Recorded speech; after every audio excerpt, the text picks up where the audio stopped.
what the government describes as bulk collection, and everyone else describes as mass surveillance.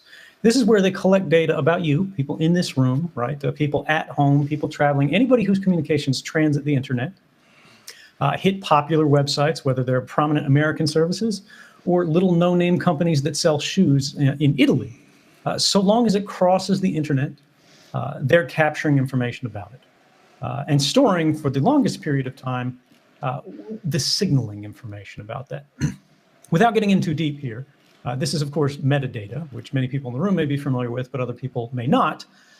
This is not, for example, the type of shoes that you ordered at that Italian website, but the fact that you contacted that Italian website, when it happened, how many times it happened, what type of browser you were using, what other sites you contacted that day. Did you write any emails that day? Did you make any calls via the cell phone services, voice over internet services? All of these things can be collected without a warrant, without any individualized criminal suspicion in the United States and other countries around the world, and increasingly so since 2013, which is the great tragedy. The majority of internet-based communications through modern browsers now today are happening over HTTPS. Now, why does this matter? Because encryption, of course, doesn't protect the metadata of communications, right? That second part, the content of communications, who you write to, or sorry, what you say when you write, what you talk about on the phone, the messages that you send to Facebook, to Google, and your Gmail box, and all of those things. Unfortunately, if you're not an American citizen today, if you're a citizen of Germany, of France, or anything else, and the US government wants to look at your Gmail inbox, your Facebook messages, they can do this without going to any court. They don't need to follow a strict legal process where they show warrants, even sort of basic legal process that would work for protecting US citizens' rights. But what this means, unfortunately, is we've moved into a paradigm where there are really three types of collection that have become predominant. And this applies to both governments and private companies in different ways. The first and primary means of communication that all governments of any sort of capability are engaging in today, this continues, but fortunately, it is becoming less common because of this wave of encryption, is the interception of plain text communications. You used to go to LinkedIn.com, Facebook.com, Amazon.com, and it would all be http://. I mean, anything that you sent that site could be picked up by your local internet service provider, by people sharing the same wireless network with you at the cafe, and of course, these top-tier intelligence agencies. That's number one. Number two, the metadata problem. Even if you shift over to HTTPS, they still get your signaling information. Now, you may go, this doesn't really matter, but the reality is, this is a perfect record of private lives when you go at scale, right? When you want to go, any arbitrary person that I can think of, any phone number that I pick out of the air, any email address that's interesting to me today, I can put in a system and see every website that they've transacted with from their home internet address. I can see every email that their email address has contacted with that's crossed over the internet in an unarmored way. Messages and so on and so forth that are going via common services that have universally unique identifiers, sort of usernames or things like that that are visible in traffic, this still occurs. And what this means is everybody that you care about, all of your activities, all of your political affiliations and interests, these things are trivially known. Now, again, things have improved here. Many services have thought about what are we leaking on the wire, even when it's encapsulated through transport layer security.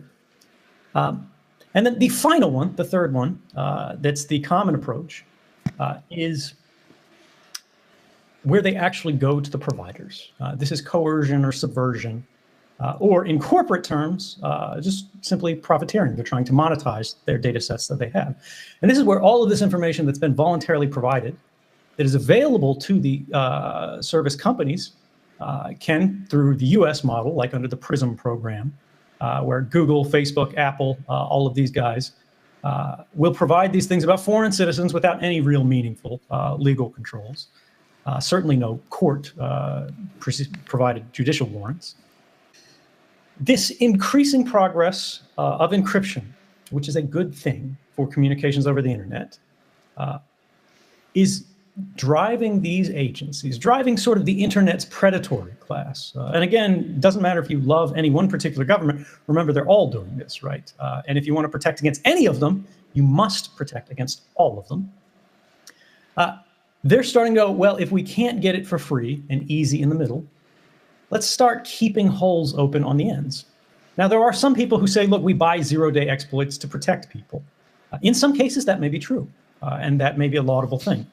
But in general, if we are discovering zero-day exploits and we are not closing them, if we are using them for espionage, if we're using them for intelligence collection, if we're using them for investigative purposes for long spans of time, right? We're not talking about 90 days here. We're talking about 9 months here. We're talking about 3 years here. They're making the entire infrastructure of the internet vulnerable. Because these capabilities, as we've seen quite recently, splashed across the front page of every newspaper in the world, based on the reporting of WikiLeaks, these things leak. They leak in the United States, which has the most well-funded intelligence agencies in the world, right? There are certainly intelligence agencies out there that may be more abusive than the United States. So let's not, say the U.S. is the worst in the world. But they are certainly the most capable, most aggressive in terms of funding and research. If they can't prevent things from leaking, and in countries where we have people who may not be motivated as much by ideology and trying to basically protect the health and safety, the good hygiene of internet security writ large, instead are taking these capabilities and then selling them, what happens then? If governments are creating a marketplace where they're buying zero-day exploits, where they're investing in companies that develop exploits, not in an academic basis, not to get them patched, right? But to sell them for offensive purposes, for intelligence collection purposes, what happens when one of these companies comes up with an exploit and one of these governments says, thank you very much for the offer, but we have enough for now. Mm-hmm. The company's not going to go, oh, well, I guess we won't make any money this year. They're going to sell it to the next group. We have seen this happen again and again in public cases in the last few years. Of course, Hacking Team in Italy and groups like this, Finfisher, that are selling these things not just to groups, oppressive regimes and governments in Latin America, in places like Bahrain where they're cracking down on protesters, but Russia's internal security service like the FSB, who's monitoring internal dissidents and journalists and things like that. These groups are going to have parity in capabilities. And these things are increasingly because we funded the market. We as governments, we as publics, we as states have actually been subsidizing what is ultimately a harmful industry. And this is something that is only just now beginning to erupt into public focus